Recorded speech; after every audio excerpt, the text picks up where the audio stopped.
So guys, कसे आहात तुम्ही? आय होप तुम्ही खूप मस्त असाल. पुन्हा एकदा तुमच्यासाठी नवीन एक रेसिपी घेऊन येत आहे. सो रेसिपीला आपण स्टार्ट करूया. ते साबुदाणा घेतलेला आहे, स्वच्छ धुवून पाण्याने भिजत ठेवलेला आहे. एक 5 ते 6 तास भिजत ठेवलेला आहे. तर मी इथे शेंगदाणे घेतलेले आहे. शेंगदाणे, मिरची हे भाजून घ्यायचे आहे आणि नंतर मिक्सरला ग्राइंड करायचे गार झाल्यानंतर.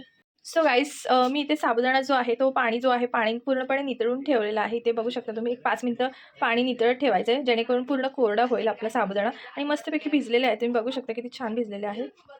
सो नितळलेले साबुदाणे जे आहेत ते आपण इथे टाकलेले आहेत. ह्याच्यामध्ये आपण हे जे शेंगदाण्याचं कूट आहे ते ग्राइंड करणार आहोत. त्याच्यामध्ये मी मिरची ॲड केलेली आहे, त्यामुळे मस्तपैकी एकजीव होतं. राईस मी बटाटे घेतलेले आहे वडा बनवण्यासाठी साबुदाणा. तो मी इथे 4 ते 5 घेतले. आपण शिजवलेले आहेत हे बटाटे, तर त्याचे आता आपण सालं काढून घेणार आहोत. सो गाईज, आपण इथे बटाट्याचे सालं सोलून घेतलेले आहे.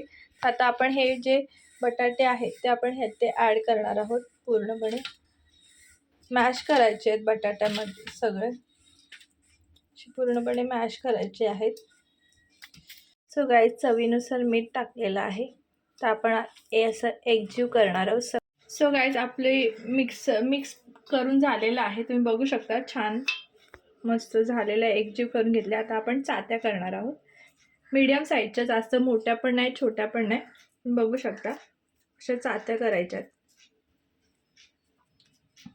मस्तपैकी साबुदाणा वड्याच्या चात्या रेडी आहेत. तुम्ही बघू शकता. आता आपण तळणार आहोत वडे. मी इथे कढई ठेवलेली आहे, गॅस जो आहे हाय फ्लेमवर ठेवलेला आहे. आपण तेल टाकणार आहोत. तर आपण इथे तेल टाकलेलं आहे. तेल आता मस्तपैकी गरम होत आहे.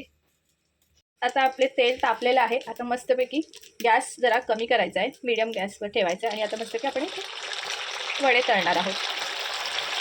तर गाईस, कसे मस्तपैकी ब्राऊन झालेले आहेत वडे. सो साबुदाणा कोणाकोणाला आवडतं नक्की कमेंट करून सांगा. रेसिपी आवडली असेल तर लाईक करा. चॅनेलवर नवीन असाल तर सबस्क्राईब करायला विसरू नका. शेअर करा. तुमची साऊ.